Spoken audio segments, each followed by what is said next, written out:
We are in the playoffs, ladies and gentlemen. We are back on the NoCo Fantasy Football Podcast. This week, we have half of the Toilet Bowl, a recurring Toilet Bowl member, joining us this evening, the Dub Farmers, Casey Johnson, also along with my beautiful and now number 3 in the league in playoffs, Mr. Ryan Jarris. Bean polls. Ryan, how have you been doing? Oh, I've been doing fantastic. It is another wonderful day on the podcast, and we are joined with a beautiful face here. Join the call as a different name, but we will introduce him as Casey. Casey, welcome to the podcast. How are we doing? Glad to be here, but I'm a little unsatisfied with the circumstances of why I'm here. But it's another beautiful day in the neighborhood. It is. How's the weather down in Nebraska right now? It is nice today. The snow finally all melted off, but I think we're supposed to cool down again this week. So Yeah, just we're in my neck of the woods. It's a little bit warmer today, but we're supposed to get really, really bad winds. So that'll be interesting. Ryan, how's the weather in North Carolina? I mean, it's better than where it is for you guys, but not ideal still, if I were to Well, say. we'll kill the elevator talk because we some of us are on a time constraint. So Casey's going to join us for the first half, basically for the first like quarter of this, and then Ryan and I are going to jump into how the season ended and then our playoff matchups per se. So Casey, again, thank you for coming on. We were hoping to get Sage on here as well to get some friendly banter going, but that wasn't the case, obviously. So. On your behalf, how do you think your season went jarring the toilet bowl reoccurrence? you know what? If I had to pick one word, I'd say unlucky. That is fair. That's a very fair statement. You know, Um, I hate to play the victim, but if you look at the stats, the points against, I'm right up there at the top. Nick, you're right up there with me. yup, So, yup. I felt like I drafted well, made some questionable moves, but I thought those worked all right for me, and I think they just kind of swung the wrong way in more cases than it didn't, unfortunately. Yeah, I mean, you took McCaffrey early, and a lot of us those that was a big question mark, obviously, with what he had done the previous year. And I mean that worked out for you. And then of course you took Jefferson, which that was just with the quarterback carousel that got going on in Minnesota. That was going to be a tough pick, but no, yeah, I mean, just it seemed like, and I was kind of in the same boat too. Whoever you were facing was having their more premium weeks, and unfortunately, that's just sometimes what fantasy football is. Ryan, what do you got for Case? Yeah, I mean, we talked about him early in the year as somebody who had lost multiple games due to luck. I'm sure it's even worse at this point. If you look at the points for, he is basically on par within 7 points of both Keegan and I. Keegan and I finished 17 and 11. Casey finished 9 and 11. He has the little poop emoji next to his name, meaning he gave up the most points. Alex just behind him, 4 points behind him. But to have very similar stats to Keegan and I, who finished 7 and 11, or 17 and 11, and go 9 and 19, absolutely absurd. I mean, we said it all year that Casey's been a bit unlucky, and I'm sure the farther we dug into it, the worse it would get. I don't want to just say, just shit on him for being unlucky the whole year. But yeah, no, there's also some bad trades in there that contributed to, maybe the furthering of the bad luck. But it is what it is. We're now in week 15. You get to go up against Sage, who is 8 and 20. You've scored almost 200 more points than him. How do you like your chances going into week 15? I think before waivers, before maybe final lineups are set, you're projected to beat him by about 12. How do you like your chances? I'd like to say I'm confident, but just from the nature of fantasy football, I'm not. But it is what it is, and we're going to do our best, and whatever happens, may the best man win. Wow. Now, Casey, you and me faced off in the toilet bowl last year, and you actually almost on the Monday night game, you actually almost took it from me at the very bottom.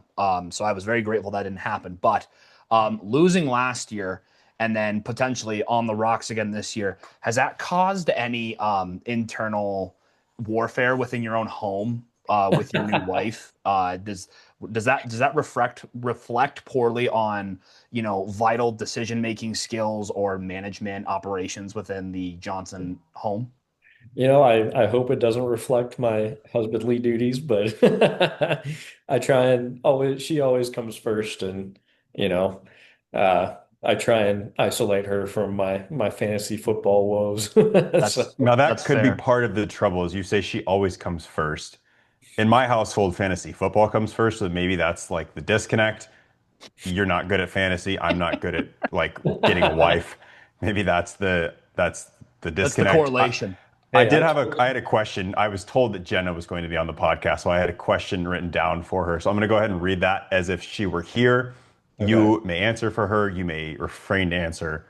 I'm not a lawyer. The question is, if Casey were to lose the fantasy champion or the fantasy toilet bowl 2 years in a row, would divorce be on the table? Is it bad to marry a loser? Jesus. I would hope she would say that absolutely not, and you know, she's just happy to be here, isn't she? She's just as happy as I am to be here. So Oh, yeah, circumstances are unfortunate, but she's always supportive. So that's good. That's what you need in a partner. Ryan, maybe you can take a note or two. Hi. In that regard. I'm taking a few. I've already. um, Casey, you and me had a trade this week.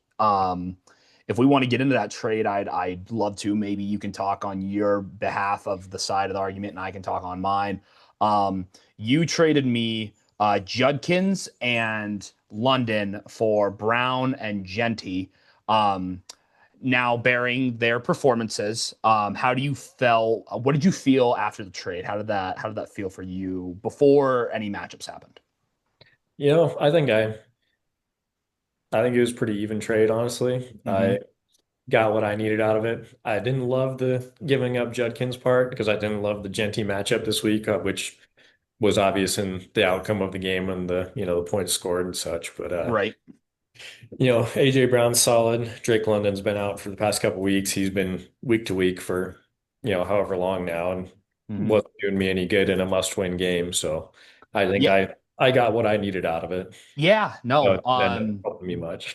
No. I mean, it's you had to take a stab at it, and I mean, on the behalf, Jacob literally needed to have the best week, and he did. He scored the most points this week. He killed the median. That's all probably thanks to Michael Wilson, who actually I had on my team, and I dropped him, and he picked him up on waivers. So unfortunately, sometimes that's just how the cookie crumbles. Yep. Um, I saw it as the idea of I was in the playoffs. I haven't been in the playoffs in a year or two, so I was just like, I can kind of throw caution to the wind. I really liked Genty, but I knew his soon to be playoff matchups weren't favorable. Yep. And I was willing to take the risk on London potentially coming back.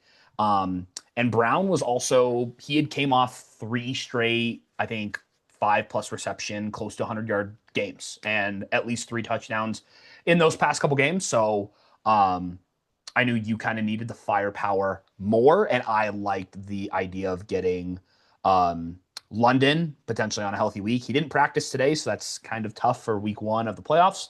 And then also Judkins, I've always kind of liked him. So I Yep. know that's the second time he's departed your team this year, which is pretty funny within itself. Yep. Um, but barring it, I think that was a pretty well trade on the behalf of you and I. So it looked kind of unique, but it's what needed to happen. So Ryan, what do you got? I just want to talk about some punishments. Now, there's been some punishment controversy in our league. Casey was a little bit slow getting his punishments done last year. I was a major advocate of just getting everything locked in for this year. I'd like to talk about what we have locked in. Thankfully, we had something locked in October 21st, I'm reading here. And the winner of the league gets to pick between three different punishments to give to the loser.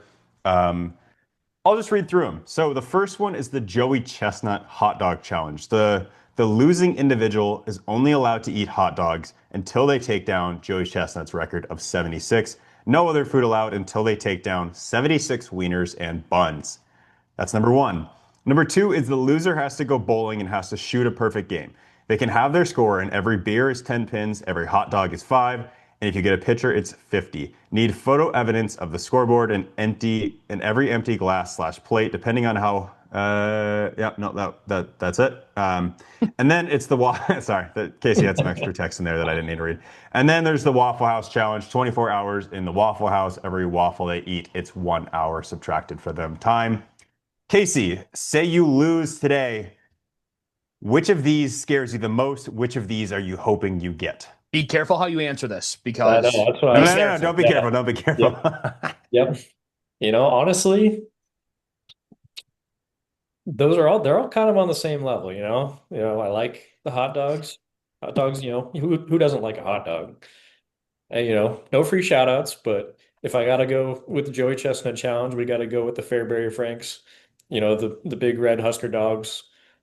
They're delicious. So, I mean, that one be all right. I'm not a very good bowler, I'll tell you that right now. So, if I get that one, that might be a little scary. I might need to have a DD for that one to get home that night.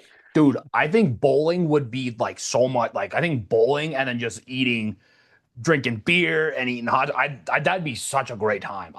Yeah. I'd go do that on my own. I'd go do that on my own, honestly.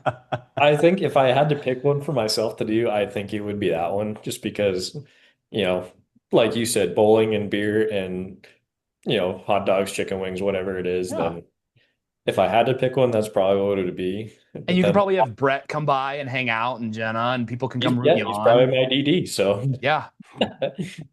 Yeah. so, maybe we hope for that one. But then the Waffle House, I like waffles. I'll eat waffles. The It's hard not, part for that they're one. not bad. Like, it's a punishment. It's not going to be like the best day of your life, or for the hot dogs one, maybe not the best 5 Couple days. straight Yeah. days of your life. I don't know how many hot dogs I could take down in a day. It's probably not more than like 20, 12 to 20, somewhere in that range. So that's probably you're looking at a Monday to Friday of straight wieners down the gullet. Damn. So I I don't know. That one probably leans towards the worst for me, but who knows? Are you putting mustard and ketchup on your hot dogs? Or are you Joey Chestnutting, dunking This in is a the good water, question. glizzying Yeah, it down? you can't go in the water. That just ruins the texture, but you just got to go straight dog. You don't need all those extra calories and sugar, man. Just Wow, you're just going. throw those babies on the grill, get a little char on there. That's just Yeah, good to I can go. see that. Oh.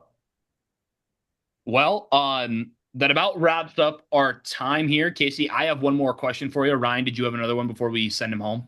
Go ahead and ask yours, and I'll see if I can think of one. Okay. Out of, and this is maybe time to throw a little bit of shade.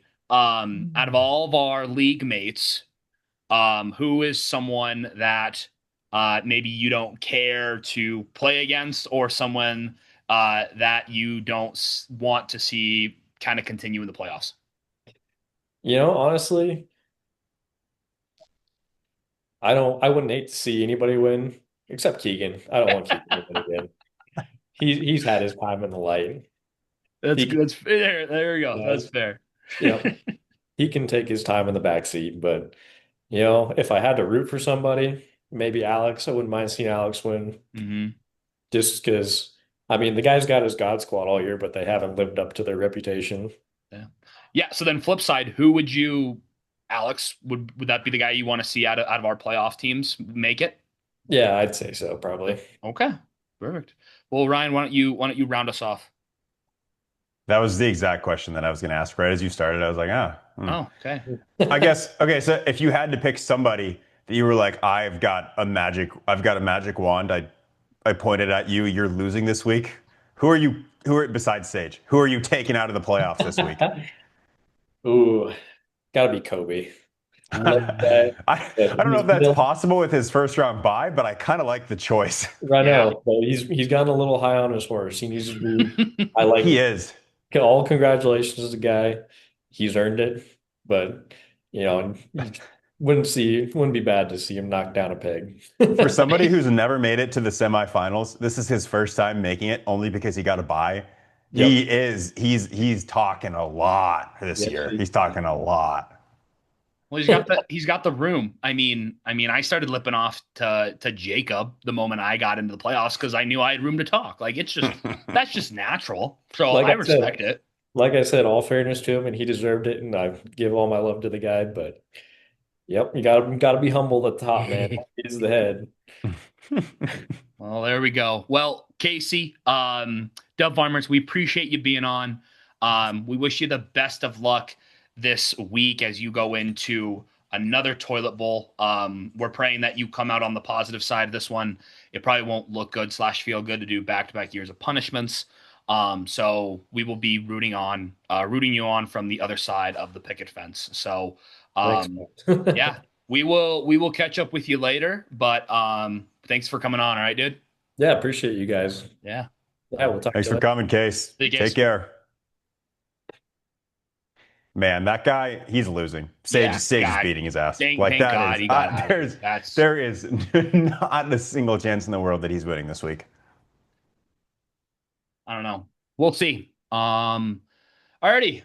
Week one, or not week one. Let's recap the final. Oh no, standings. Standings? Week 14? Yeah. Do you want to go over standings or do you want to go over last week's matchups first? Let's breeze through last week's matchups. Okay. I took down Casey. I Mhm. got a median win, as we know. Casey missed both. It was looking pretty ugly there. Jalen Hurts, not a good QB. Um, really not good at much right now. Had some good performances. Honestly, one of my better weeks. I was projected to, I think, drop like 160, 170 before Monday Night Football. And there was just some good performances from Casey and then some pretty like below average ones. We know the result.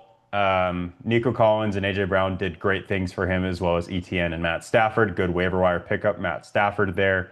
But we know the result, and that is a toilet bowl appearance for old Case. Yeah. On the flip side, I had Sage. This was a matchup. This is one of the couple matchups that didn't have any really implications at all. Sage ended up having a pretty solid week. Burrow, Chase Brown connection was really nice. He had Jay Willie, who did really good for him. Also having a really good night was Christian Watson with 90 yards and 2 touchdowns. Can't really ask much more out of a waiver wire flex pickup. So good for him. Josh Allen picking up the entire team for me, getting 37 points. Zay Flowers had a pretty good week, surprisingly. This is kind of the first time he's really woken up, I would say, all season. Um, Travis Kelce, really rough night. Brees Hall didn't do what he needed to do. Woody Marks, I picked up on the waiver wire. He had a good week. The Ravens defense got me a goose egg, so that adds a chug onto the board for me. But this was kind of a week where it didn't necessarily matter what Sage or I did. Sage did not get a median win, but he did take the overall win. And that kind of put our stuff to bed. Maybe it's a good momentum push for Sage getting into the toilet bowl. Um, and then I'll take on Undertakers and MTV Gibbs if you're cool with that. Um, Yep, go ahead. Literally, Jacob needed everything to kind of go his way, and he needed to really take a hold of this week, and that's exactly what he did. Killed the median. Ended up beating Kobe pretty good. I mean, 12 point win over the best team in the league, which is really nice. I brought up to it with Casey. I ended up dropping Michael Wilson after getting Woody Marks on waivers. And then Jake was able to go pick him up off waivers, I believe, on Saturday night. And Michael Wilson had an absolute day, probably saving his season essentially. And what was funny is Jacob and I were in trade talks, or he was trying to get Derrick Henry for Travion Henderson and Rome Odunze, and we were just kind of going back and forth. And I had totally forgotten that I had Michael Wilson on my team, and he was arguing that Rome would be a better flex, which I agreed, and I kind of was in for it. I got Woody Marks on waivers, so that kind of deflated me from the trade. And then that's when Casey reached out to me, and we were able to make that up, which worked out great for me. Brandon Aubrey with 23 fantasy points. I think I saw something somewhere. Aubrey has more fantasy points than like Justin Jefferson, um, like uh like Saquon this year. Like it's been nuts. Yeah. And we didn't even ask Casey. Probably one of the most detrimental things he did this year was dropping Brandon Aubrey. I mean, because he got so many points this year, it's wild. But and then MTV Gibbs, Jameer Gibbs having a great game, JSN having a great game, Waddle kind of stepping up also as well, and then Jacoby Myers, or excuse me, not Jacoby Myers, Myers, the kicker for Seattle, ended up having a good game, but um, Gibbs gets the bye going into the first round, and Jacob got a well needed win to get himself into the playoffs. So good stuff out of those two. Jason Myers, Seattle kicker, is Jason kicker Myers. number one. Player number 47, 41 overall. Aubrey was 47. Mm-hmm. So, yeah, Myers has been elite and was picked up off of the waivers by three different teams this season. We'll break down the last one's Big Al versus the Gum Munchers, and this one was over early and often. Not a lot went right on the Gum Munchers side. Tough to see Tyler Warren. His season outcome could be, in the hands of 44-year-old grandfather Philip Rivers. Mm-hmm. That's going to be an interesting storyline for Week 15. Going to be hard to trust the double tight end stack when you've got something like that. Luckily, he had some points on the bench. Not that it would have saved anything for him. Maybe it would have. I guess it probably would have saved him the 3 seed. Um, but who knows? Maybe he wanted the 4 seed to go up against you instead of going up against Jacob. Maybe that's preferable to him. Um, Lad McCockney did not perform very well. There's just not a lot to write home about for the Gum Munchers. We talked about it last week. I had something like a 1% chance to get the 3 seed. Keegan put up less than 90 points for like the second time this year in an 8-man. Crazy work. And I put up 144 to snag the 3 seed by like 5 points. It was awesome. It was That's great. wild. That's actually wild. It was very gratifying to clown him in the chat for that, for sure. Um, Puka Nacua and then Kyle Pitts were some of the best on Alex's team. Bucky Irving, welcome back to him. And Lamar Jackson, I'm sure Alex was sweating bullets when he decided to put Lamar Jackson in Yeah, or another QB. It's a good thing he didn't put in Jaden Aiden Daniels, Daniels. but a good performance from Alex going into the playoffs and a very, very much needed win to get that bye as well. Yeah, So our standings here, not much changed at the very, very top. Actually, nothing changed. MTV Gibbs got his 1 seed. He secured his regular season victory. Alex jumped into second place. I jumped into third. Uh, what is this? What is like less than 4 points more than Keegan? Keegan's in fourth place. Nick is still in that fifth place slot. The Undertaker, new name for Jacob. He jumped into that playoff spot, and then you have the Dub Farmers and the Shit Show in eighth, seventh, and eighth. yeah. Pretty interesting week of fantasy football. Always when it comes down to last week, it's always really interesting and what comes up where and who goes and does what. So we come to the end of a very successful, irregular, unique, regular season for fantasy football. So ton of fun. We're in the playoffs, so can't say much more. But how about we jump into our week one playoff standings or week one playoff matchups? I know it's kind of tough it being Tuesday. We can't really, it's weird. It won't really let us look directly at like our Yeah. head-to-head matchups. And we are filming Tuesday because I'm working the late shift tomorrow, and then I'm getting on the road Thursday morning. So Ryan, again, thank you for making this work along with Casey. So good stuff. But um, how about you and me just go over our own matchups, which will be nice and easy. Um, Hmm. I am taking on Keegan. Right now, I am projected at a 137.77, and Keegan is literally a 137.82. So we are literally at a deadlock. I am really banking slash hoping that Drake London is back. He did not practice today, which is tough. And then also there is rumor that Garrett Wilson could be back. Both of those guys do have projections next to them, but that doesn't really mean shit.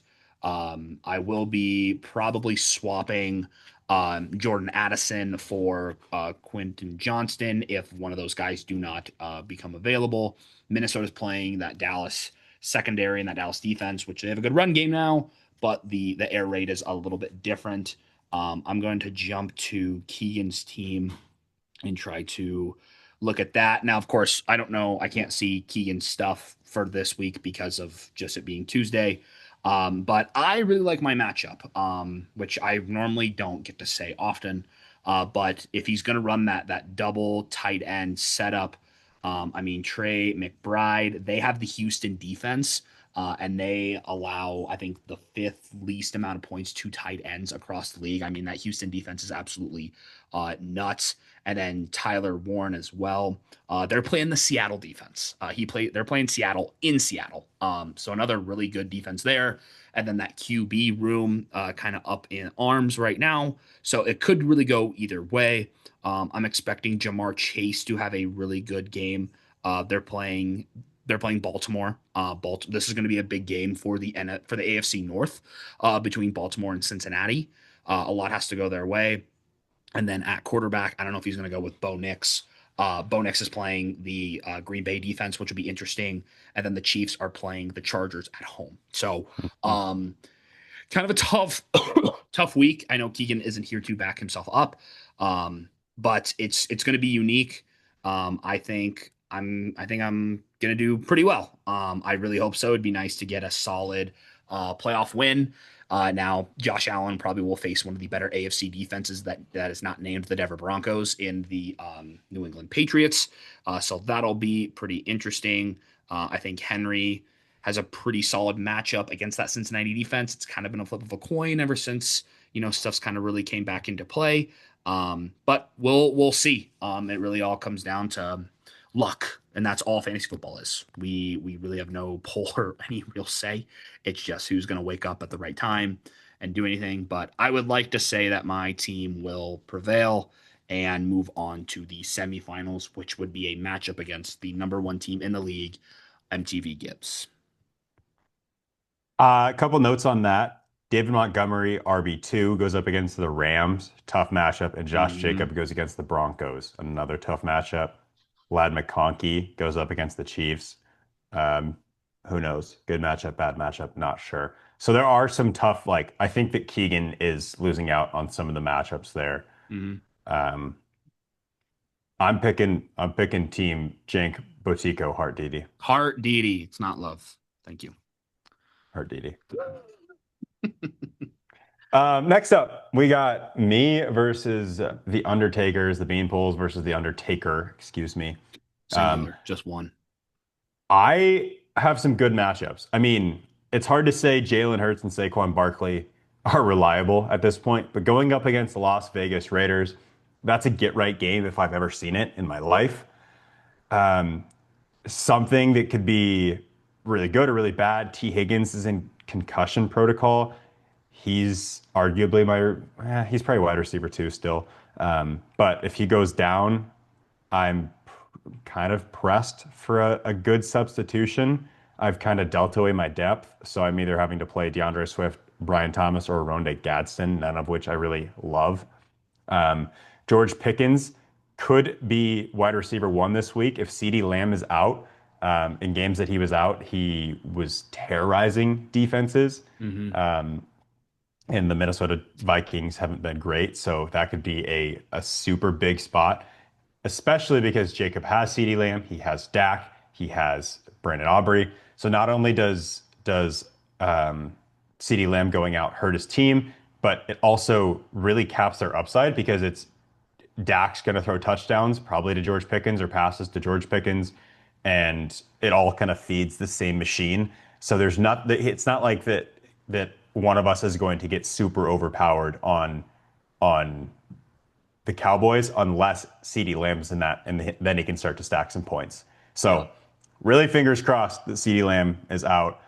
It's my first week taking Christian McCaffrey for a joyride. He goes up against Tennessee. He's projected an astronomical 26.5 points. That's awesome. He probably will get it. We also have Brock Bowers going against the Eagles. That's a little bit of a tougher matchup. RJ Harvey goes against Green Bay, tougher matchup. And then we have Jacoby Myers and Brian Thomas both going against the Jets. I don't know. I've got some good matchups. I'm also hoarding defenses. The Eagles are projected 12 versus the Raiders, which Yeah, is crazy. Jesus. I could Um, I need a defense, but you have like what, three? yeah, I have three, and then I'm wavering for a fourth. Golly. Yeah, yeah. Everybody can get bent. Let me guess. On Can I guess? Yeah, sure. I'll tell you if you're right. The Bears. No. Okay. We have Jacob. We already kind of talked about him. Dak and CD and Aubrey.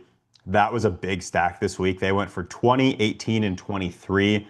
If you cap that upside for the Cowboys, it could be a real tough week because he kind of rides or dies with the Cowboys at that level. Hmm. Kyron Williams and Jalen Warren, two of my former RBs, both scored a touchdown this week. They both beat their projections. I think that's the first time they both beat their projections since I traded them. But they're also looking good. The Rams versus Detroit could be a tough one for Kyron Williams as Blake Corum gets more of a role. And then who knows about Jalen Warren? He gets the Miami, so that's a good matchup. Um, the Broncos defense slash 49ers defense, you'll probably run with the 49ers defense versus the Titans. I'm I really like my odds. If Yeah. CeeDee Lamb is out, I don't see a way that I lose. If CeeDee Lamb is in, I see a path to my loss. If kind of the same things that happened last weekend, I think the week before, maybe Thanksgiving week, where Dak just spammed CeeDee Lamb and got a ton of points that way, I could see Jacob beating me. But I think CeeDee Lamb's going to be out, and I think that I beat the Undertaker. Yeah. I'd probably side with you there. Jacob, I think probably used all of his magical dust to get him into the playoffs and out of the toilet bowl, which is totally fair. Yeah, For the season he's had though, truthfully, a first round exit is not bad by any means. From everything that he's kind of gone through. So we'll see how it goes. So yeah, I'm taking you and me are we're betting on ourselves. So betting on ourselves. which is always nice to see. And then we will get ready to stack it up. I am definitely going to, of course, with my matchup, I'll be watching, and of course, yours, I will be definitely peering in like a hawk to the toilet bowl because that somehow always gets so good. Like, literally, I don't, maybe you can look it up quicker than I can, but last year it was Monday night, and I remember, I think the Vikings were playing. And I remember Aaron Jones getting a touchdown. I really, really needed it. Or maybe that was Sunday night and then there was the Monday night game. But I was projected to beat KC. I was like 80% ahead and then literally got like 3 minutes left in the fourth quarter. And whoever he had got like three catches for like 50 or 60 yards and literally made it within like a 5 to 10 point game. And I was like, no way, no way this is happening. Um, it didn't end up working out, of course, for Casey, but that game for some reason always just comes down to be really close, I feel. I don't know if you're able to pull it up quick enough or not, but Yep, you lost or you won by 4.6 yeah, points. And if yeah, Casey plays Bucky Irving over either of his running backs, Pollard or Tracy, he beats you. yeah. So I don't know if you can see who played on Monday night from his roster. That I can't see. If you knew the Okay, game, I could tell you, but fair enough. McLaurin maybe or Shakir. I don't know, maybe Shakir, but I remember it was like I was looking really good, and then I was checking at halftime, and I was like, okay, like nothing yet, and then I was like, okay, we're like halfway through the fourth quarter, I'm looking good, and then I remember checking it like right as I got home from something, and I'm like, oh shit, Casey's like right there, um, but yeah, so this will wrap up another great week. Casey, thank you for coming on. Whoa, Um, we gotta make our predictions on the toilet bowl. oh, for what? We gotta, who's gonna win? Oh, the league. The toilet bowl. Who's gonna be our losers? Oh, fair enough. I guess we kind of went through that with Casey, but we can give our unbiased opinion. I would just like to talk about Sage's team quickly. Um, I think Sage wins. I think Sage has a worse team. God, yeah. But but he sometimes just gets that stupid dummy luck, and I think he gets it. Especially if CeeDee Lamb is out. Jake Ferguson in games that CeeDee Lamb is out, he feasts. Mhm. You get Chase Brown, who's been feasting. Joe Burrow's been crushing it. Michael Pittman, don't play Michael Pittman actually. Drake May has been great. I I don't know. There's some good things on this team. There's also some really, really bad things on this team. It just doesn't make sense. It makes too much sense for KC to win. I'm picking Sage. He's gonna need. Who would have thought you needed Devin Neal to find have a game to make sure you win the toilet bowl? And And he that's probably will. He and probably yeah, will score 20. yeah. I mean, this past week Devin Neal had 90 carries. Ivy, god dang it. Devin Neal had 19 carries for 70 yards and a TD. Um, for the sake of Casey's insanity, I'm going to be rooting for Casey. Yeah. Because to go back to back in toilet bowl games and lose, um, would be absolutely detrimental to the mental state. Especially when you're scoring as much as the third and the fourth place person. Yeah, Yeah. I would be debating a relocation of fantasy leagues if that were me.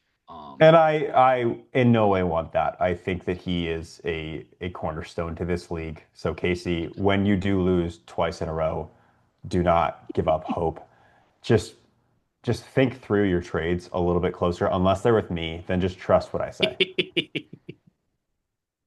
Well, but so you have Sage, I have Casey, and We then both yeah, have you and we both have me. yes. So Okay. we're into fantasy playoffs, man. This is as good as it gets. This is where rubber meets the road. This is where you either get even or You get even worse. yes, yes. Woo-hoo. We're there. We're finally We're, there. we're so locked.